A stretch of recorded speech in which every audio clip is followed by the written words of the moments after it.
Otasini puliga yuradigan bolalar, gap yo'q. Zo'r storieslar qo'yasizlar, soqqalarni qo'yasizlar. Chet elga borganinglarni, zo'r hayotinglarni Instagramga qo'yib borasizlar. Hammaga ham emas, otasini puliga yurish. Lekin bitta narsani esingizdan chiqarib qo'yasizlar.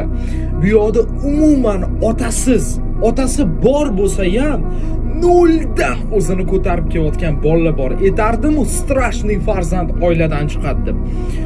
Otasi xatolik qilib, oilasi parokanda bo'lib ketgan oilalar bor. Bitta o'g'il tug'iladi. O'sha o'g'il nafaqatki oilani nolga olib chiqish kerak. Qarzlardan qutulib, nolga olib chiqib, minusga kirib ketgan o'zi. Nolga olib chiqib, undan keyin imperiya qurish kerak. Esingizdan hayotda chiqarmanglar.